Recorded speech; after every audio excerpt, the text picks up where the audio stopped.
guys, it's Reagan and welcome to the start of another reading vlog. This vlog is a little extra special. It's sort of like a vibey challenge reading vlog, but it's also mostly just serving as a distraction for myself. So let's sit down and elaborate. So I leave for my wedding in about 5 days time, which is actually a little bananas if I think about it.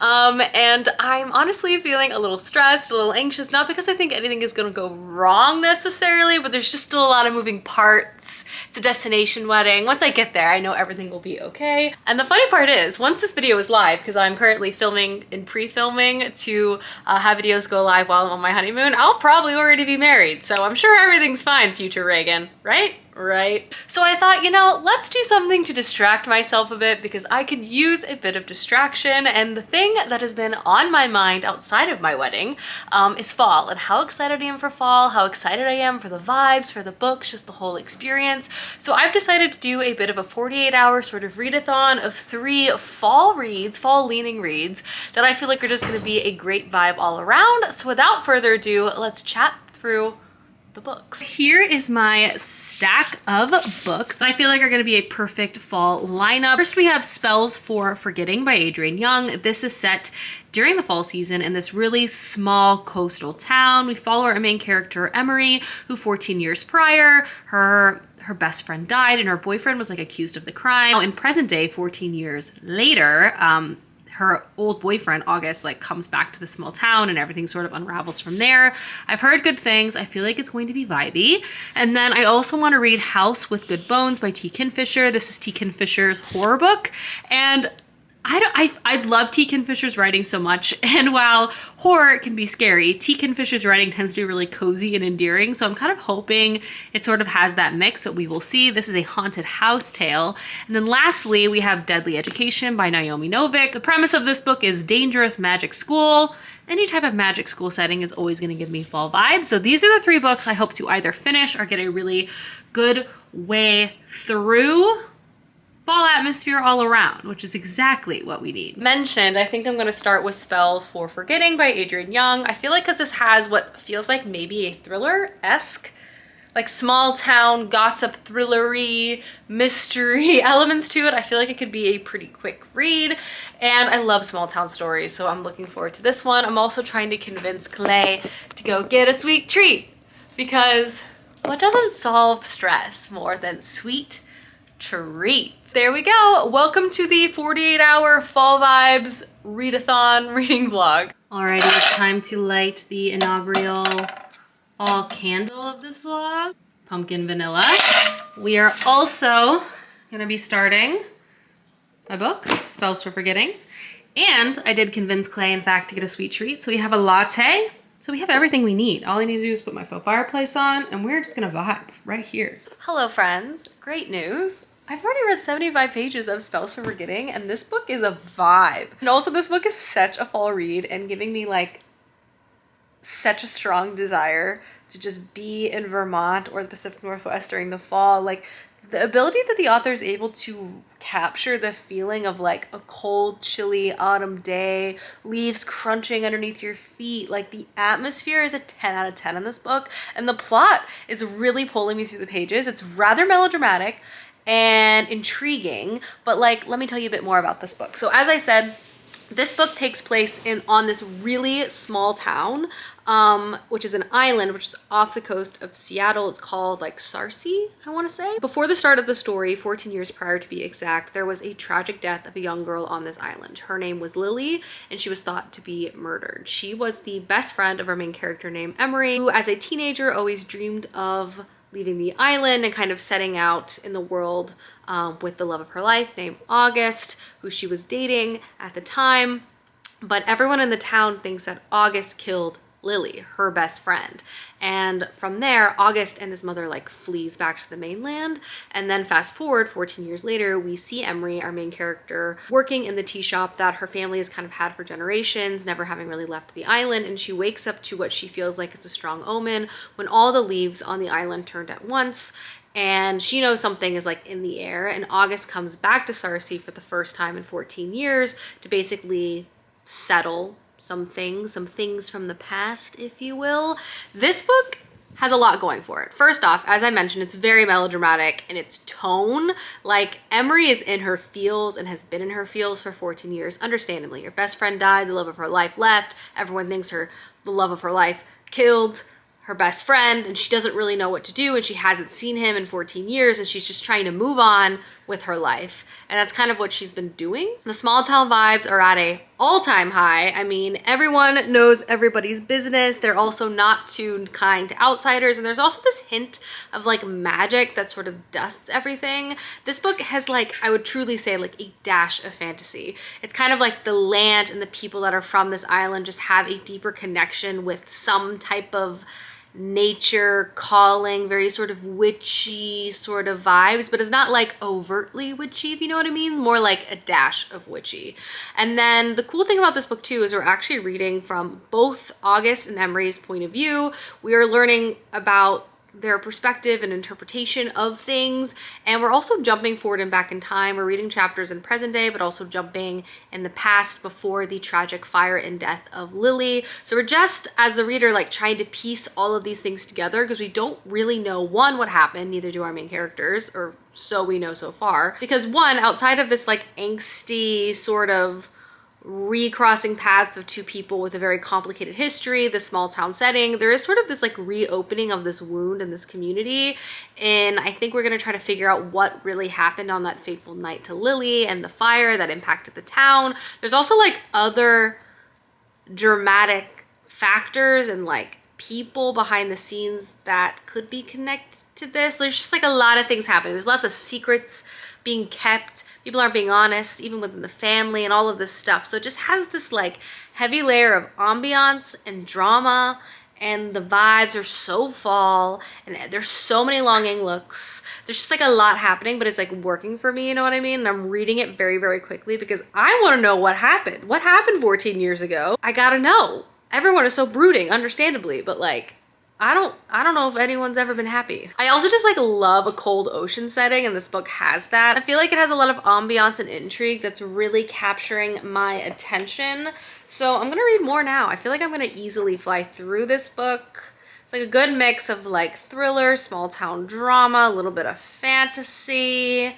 I'm having a great time, I'm not gonna lie. Oh, also, the fireplace is going strong. In book news, I've read to page 120, and I am digging the Spells for Forgetting. Like, don't get me wrong, it's definitely melodramatic, but I am into it. It almost feels like if Gilmore Girls and like a murder mystery kind of book had a baby. It's absolutely taken my mind off all my stresses. Also making me crave some tea, because the lead character of the book owns a tea shop. And honestly, I wish I could go there. So I'm gonna make some tea myself to also enjoy. Speaking of stresses, the other thing that's definitely been top of mind for me, and I'm sure a lot of you can relate, is student loan repayments are starting at the end of this month, September 1st. Interest will begin accruing again, thanks to the Supreme Court stopping the student debt relief plan, you know, back in June. Love that for us. Which, if you didn't know, student loans in America are the second largest form of debt outside of mortgages, and student loan debt itself has topped off at $1.774 trillion as of June 2023. My tea is now steeping outside of continuing to fight to overturn the massive amount of student debt in this country that's absolutely crushing the everyday American, with literally debt for the rest of their lives. Some people owing more today than they started with due to interest, which is just bananas. In the meantime, current administration has passed something called, wait, I Googled it, Saving on Valuable Education, or SAVE plan, which is implementing a few different things to make the process of starting to repay things hopefully a little bit easier, depending on your circumstances. So I'm gonna link that down below as a resource, but obviously we gotta keep fighting for debt cancellation. But I did want to just like shout out that resource because it is helpful. It's like a government website, so you can refer to that there if you want to learn more. But I'm gonna let this steep and try not to think about my student loans. Cheers. Alrighty, I'm in PJs, and I mean, I'm technically kind of making something that would be very delicious fall day, but it's also just in general a delicious recipe. I'm making like a one-pot chicken and orzo half-baked harvest recipe with like this feta yogurt situation. So let's get chopping, shall we?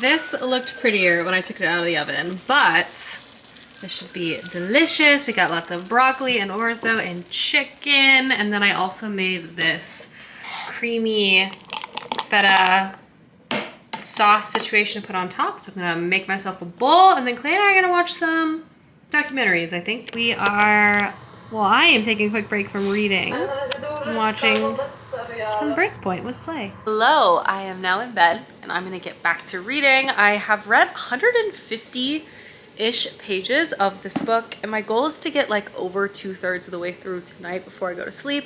And then I'll wake up tomorrow and finish it, and then I can move on to book 2.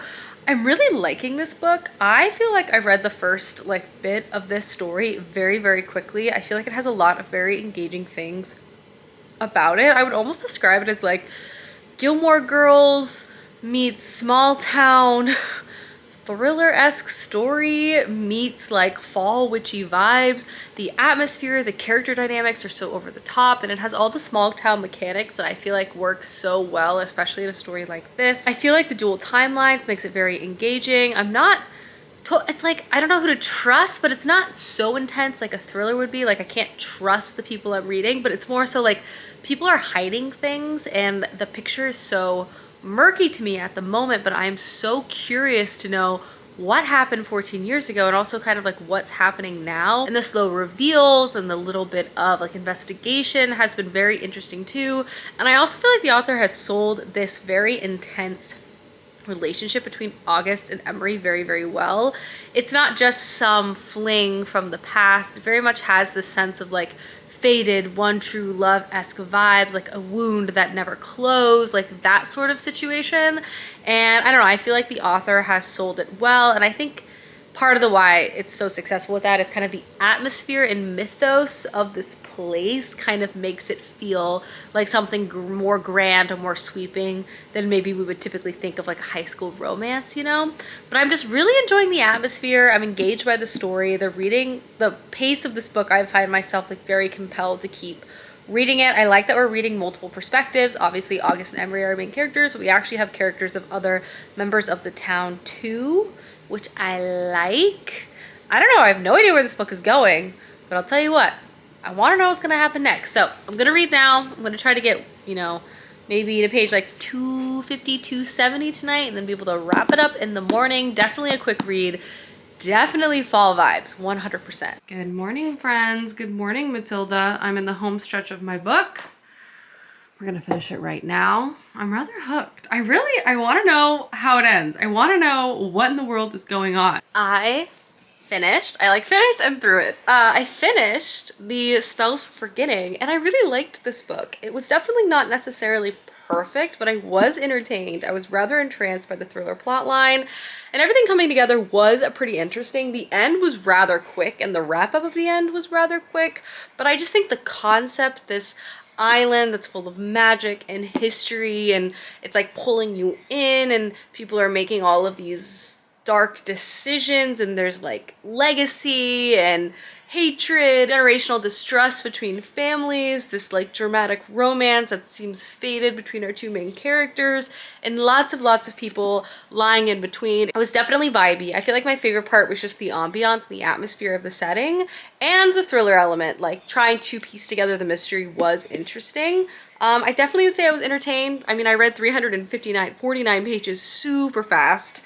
This book was hard to put down. I feel like this is definitely a great fall read. It's definitely very transporting and just kind of like captures the vibe of the season, of the location, and it was a good time. So one book down for my 48-hour read-a-thon. I think I'm gonna read my T. Kingfisher horror book next, which is a haunted house style story. But first, I think I'm gonna make myself some breakfast and start to get ready for the day, because I do have stuff I need to do, unfortunately. But yeah, one book down. Nice. She's dressed for the day. I even put on a sweater, even though it definitely is not sweater weather outside. This is what I should be wearing, but I just thought it looked so cute. The white dress, this is from Madewell. I was also gonna put these earrings on because they would look really good with the outfit, but I don't actually feel like wearing like heavier earrings just while I'm at home. So this is more like in theory. I think I'm gonna go meet a friend for happy hour later, so I'll put these on then. Likely not with the sweater though, which unfortunately would just be the best look. But anyway, I'm gonna make lunch now. Alrighty, lunch I'm making a miso soup. Hello, miso paste.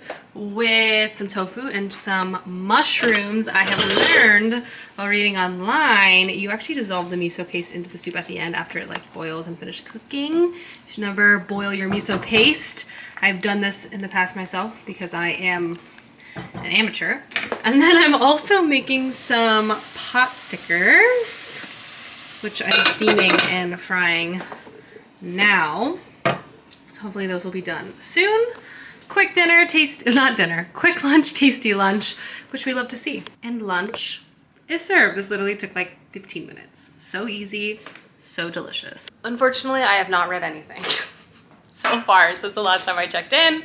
Work has been, but I did just cut out myself a bowl of strawberries, and I'm about to start my second book of my 48-hour fall read-a-thon. And we're gonna read a horror book because spooky vibes. And then I'm gonna, exactly, there's Clay. And then I'm going to meet a friend for happy hour.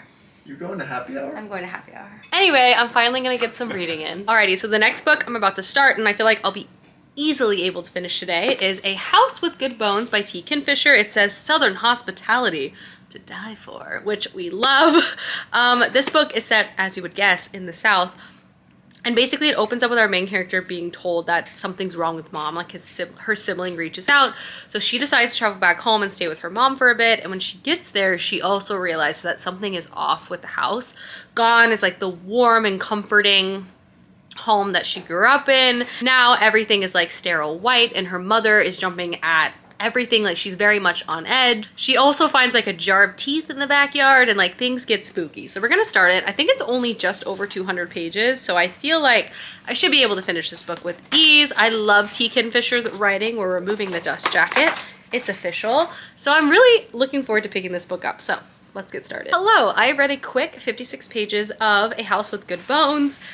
And I am charmed by this story for a few different reasons. One, I was very correct that this book is definitely going to be spooky, but it's still going to have T. Kingfisher's like humor and endearing characters, which is definitely what's going on. As I said, we're following our main character, Sam, and she has a really interesting job, and I actually really appreciate how much detail the author has gone into about her job and Sam, our main character's passions. I feel like it really helps us feel connected to our characters quickly and really rounds them out as like real feeling people. But Sam is a biologist and specifically works with bugs and like ancient bugs in the past and history. I think it's really cool and very specific, and I always love learning about those types of jobs that I didn't know about before. So that is her job. She's really into that, and she was on a dig, but it ended really quickly because they stumbled upon human remains, which kind of resulted in everything having to be put to a halt for the time being. So that is why she's staying back with her mom. One, I'm really loving the mom-daughter relationship in this book. It actually reminds me a lot of the mom-daughter relationship I have with my own mom. So I'm finding it to be very endearing and homey, and it's just kind of making me reflect in that very specific way. But her mom is like very, very sweet, very, very kind, and not one who's kind of like very jokey or like gonna be hard or difficult. And then Sam's dynamic with her is kind of to like playfully give her a hard time, which is definitely, again, the dynamic I have with my own mom. But she gets there and realizes that something is off. Her mom is like extra anxious. The house feels different. She's like more sensitive to things being brought up. You quickly get the sense that likely the house is very, very haunted. But the book has like good humor, and I love the relationship between this mother and daughter duo duo in this book, and I feel like it's going to balance like the horror and kind of the lovely character dynamics really well, which is kind of what I was hoping when I bought and picked this book up by T. Kingfisher, because that's what I love about this author's writing style. So I'm happy to see that's kind of in play. 56 pages have been read. I'm gonna keep going. Again, this book is not very long, so I also feel like from a plot pacing point of view, it's gonna go quickly because there's like no other choice, because there's not much of this book at all. So anyway, so that I would do a check-in. Overhauled completely. I think that what you have to do is just like... Hi everyone, cheers. I have some coffee. Good morning. I'm applying for an extension for my 48-hour read-a-thon. Because one, I was having a great time. And two, I didn't do any reading last night. I met up with my friend for a glass of wine. It was supposed to just be like an hour, hanging out. We hung out for like 5 hours. It was a blast, but I came back, you know, after a few glasses of wine and didn't do very much reading. So here we are. I'm applying for an extension. This vlog is going into tomorrow morning now. And that way I can still get all of my fall reads that I want to get read. You know, it's fun when I'm the one who's making my own rules anyway. So it's like, you know, I'll just do some shifting around.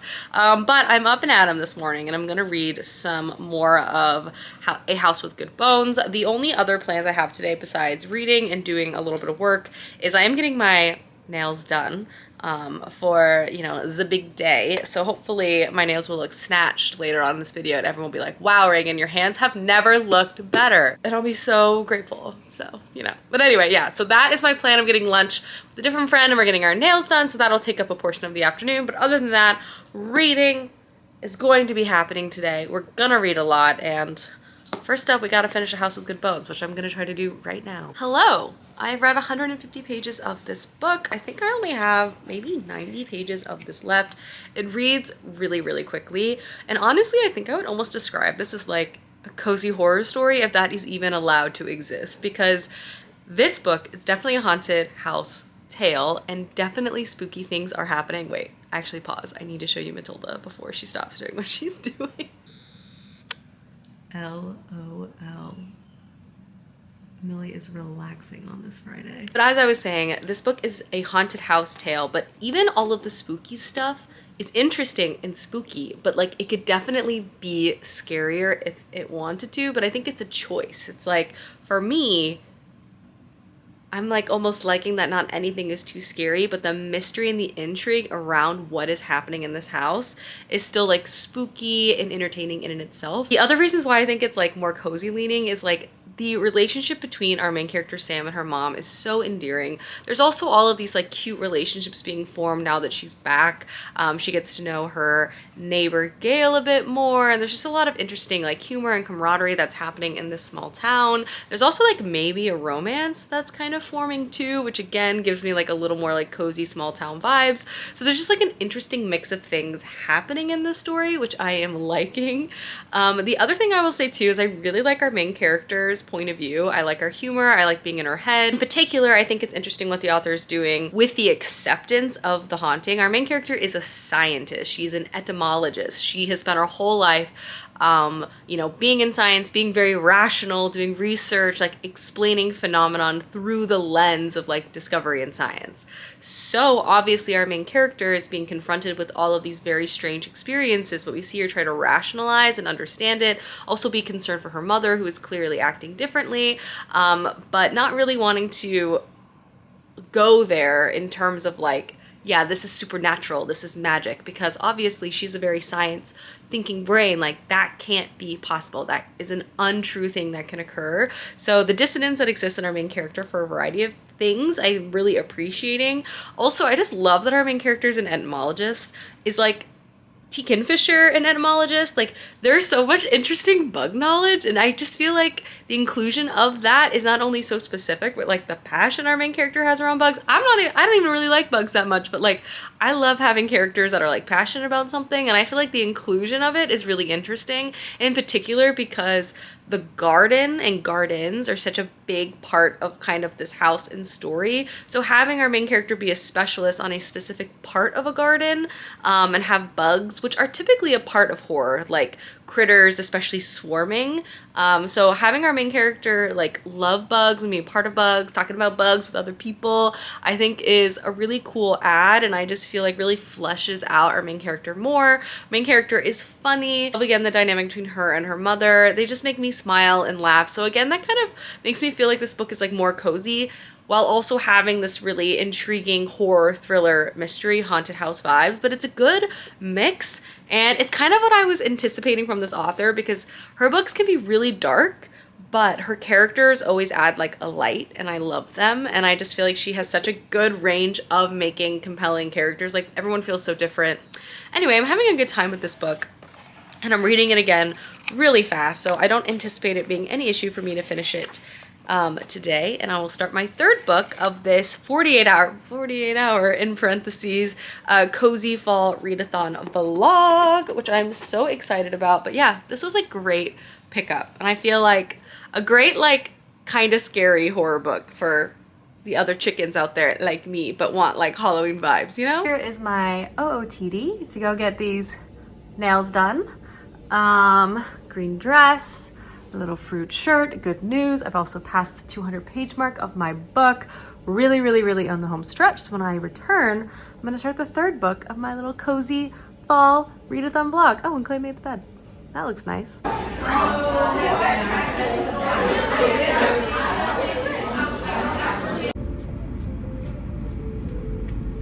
My nails are done. I think they look really pretty. Pleased with them. And I'm actually gonna sit down now and finish A House with Good Bones. I'm actually gonna change into PJs, faux fireplace it, then finish this book. And then I'm obviously gonna start Sholomance tonight, and then we'll wrap this vlog up tomorrow. But I'm honestly kind of killing it. When I finish this, I'll have read over 500 pages. I still got lots in the tank, I feel like, with reading. I even got myself a sweet treat, which we all know I have a propensity to do. So there we go. Let's go finish this book, give you my thoughts and feelings, and then I'm also gonna start Big Brother tonight, which I'm so excited about because Sari is on it. But anyway, I'm rambling. That's the plan. The vibes are spectacular. Millie and I, who's already comfortable, are gonna sit down now. I already brought my next book and get some reading in and finish this year book. Alrighty, we are in the home stretch. I changed into comfortable clothes. This book is really like, it's picking up its intensity from a horror point of view. I'm also appreciating the element of like family legacy, particularly because this is supposed to be like a Southern Gothic story. So expectations within the family, manners, stuff like that are all really included, and I'm liking that element. But yes, it's definitely getting more spooky. It's definitely getting much more intense. It's like shifted into a new gear. We were like, whoa, how is this gonna end? You know what I mean? Guys, I finished, and oh my gosh, the ending was bananas with a capital B. So entertaining. I mean, this was a fun little Gothic horror story. It really wasn't too long at all. I think it was about 250 pages, which means I have read almost 600 pages for this vlog. I am now going to go ahead and start some Deadly Education by Naomi Novik. I don't know if I'll be able to finish this by tomorrow. I think this is the longest book of the books I'm reading. Honestly, it's only 300 pages, so it actually isn't. It's the second longest. But I feel like I can hopefully get like 150 or so pages of this read, get a good start. But I'm looking forward to this. Another great fall vibe read, you know? Udon and BB, obviously, on this cozy fall reading vlog. Hello, I've laundered. I got some new shampoo and conditioner, and it smells so good. But I'm about to start Deadly Education right now, which I'm so excited about. I feel like this book is gonna be very intense. I guess all the other books I've read have been pretty intense, to be honest, but like intense in a different way, you know? But I'm here for it. Hello world, I am about to sit down and read more. Oh, it has a quote on the spine. I'm gonna read more Deadly Education, but I wanted to give you a reading update. 60 pages I've read so far, because I'm actually really liking this book. So A lot of time has been spent not only introducing us to the character, but the world and the danger of the magic and the magic school that our main character is existing in. We follow our main character, Elle, who is a young girl who is now residing in a place called the Scholomance, which is a magic school. The Scholomance is dangerous for so many different reasons. The students compete against each other, and also there are these monsters that live there that like basically can kill you. Even still, the Scholomance is one of the safest places a young magic user who's learning how to use their magic to be, which is why all these students are there in spite of how dangerous it is. Basically in this world, you can utilize different sources to fuel your magic. The proper way and the right way is something called mana, which you run into a lot in any type of magic use setting. But here's the deal. It's hard and takes a lot of energy to charge up your own mana for like any amount of spells. But a lot of really powerful groups of magic users basically come together and they pool their mana, and they've done it for generations. So if you have connections, you have access to lots of mana. But if you're like our main character Elle, who doesn't have connections or is just kind of like a more standard wizard and person just trying to survive, or you can turn to like dark magic and use like the life force of things and other people and other wizards to fuel your magic, which kind of like burns you up from the inside out, but it does provide you more magic and gives you a bigger opportunity to survive the Scholomance. In this world too, young magic users are described as being like a sweet sugary treat who are just like easy targets for these monsters that live all around the world. And the Scholomance is like a place where there is less of them. You have like a 1 in 4 shot of surviving the Scholomance versus you have a 1 in 20 shot surviving the outside world as an untrained magic user. So just like a very dangerous situation. Our main character Elle, who I'm really enjoying because she's a really dark character. She doesn't really have very many friends, understandably. It's a really dangerous situation she's in, but she's also kind of treated as an outcast. Her magic too is very interesting. She's basically set up to be like the most powerful dark magic user, but she doesn't want to use dark magic. So the Scholomance feels like this like living, breathing thing. And so you kind of request spells, they show you spells that they want you to use. And all of the spells she's given are like world domination, war ending, like huge, massive, powerful dark spells that not only require more mana that she could ever use, but also like from a circumstantial point of view, they're kind of useless to her on a daily basis. And they're kind of training her to be a dark magic user, which she doesn't want to be. So she just kind of ignores all of those. Your scene just go. So that in itself is a really interesting concept. The first little bit of this book has really just been about like introducing us to the Scholomance, the world, the dangers of this world, the complex relationships and dynamics between students that exist, and our main character Elle. But like in terms of like a larger plot, I haven't really seen that yet. But I like her dynamic. The concept and the setting is really cool, and I appreciate how much care the author has taken to like explain functionally how everything works. Definitely fall spooky vibes. I mean, these monsters, the danger of it all, there's a lot happening here. But I'm gonna go get some coffee and read more, and I will keep you guys updated. Coffee time. Coffee time. Coffee, coffee, coffee, coffee, coffee time. Love the main character in this book so much. She so desperately tries to repel anyone and everyone at the Scholomance for a variety of really understandable reasons, and then seeing her have to process accidentally becoming friends with people and people just actually maybe liking her.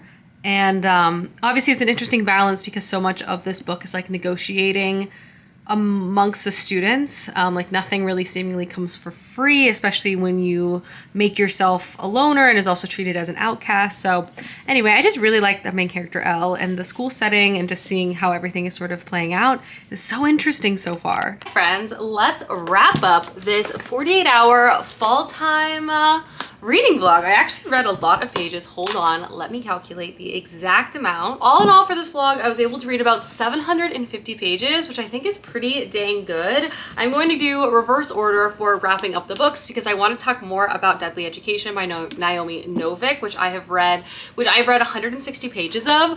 I'm really liking this book. First and foremost, I love this school setting. I love following our main character go to all of her classes. I also think it's a really unique, spooky, dark education. Sorry, Clay's walking out to the window. Education setting from like a fantasy point of view. I really like our main character Elle. She is this more loner character in the school, and it's really compelling to see her system, how she approaches her everyday life, her classes, how she's working to survive, how she overcomes the fact that the school wants her to be this like evil sorceress. But what I also really love is watching Elle like unwittingly and really not with her main desire like form friendships. It starts first with this character Orion, who's like the school's hero. He's dashing, he looks out for the little guy, and he's like connected himself to her, and she's like, what are you doing? And she gives him such a hard time in a way that no one else does, and their dynamic is so funny. And you also slowly see her kind of form some bonds with other people in the school, kind of forcing her to reflect on how she like purposely is mean to people and shuts people out, but also reflecting on the system and the situation that made her like this to survive. It's definitely a multi-pronged situation.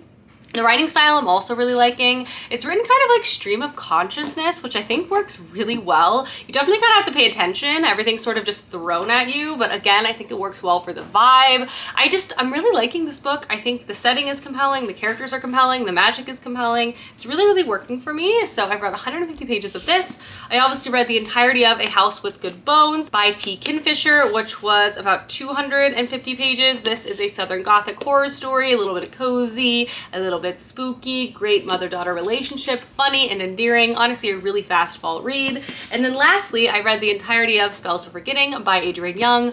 So vibey and atmospheric. Of all the books, this is definitely like the most transporting. Like I felt like I could feel like the ocean spray, smell the leaves, the crunching of, I don't know. It was just such fall vibes in this book. I really, really enjoyed it. It had a compelling thriller thread throughout it, a mystery, great characters, romance, just so much like dark, spooky fall angst. I personally really enjoyed it. So yeah, 750 pages read for my fall read-a-thon, which I think is pretty dang solid. I hope you guys enjoyed this video, and I will see you soon with another one soon.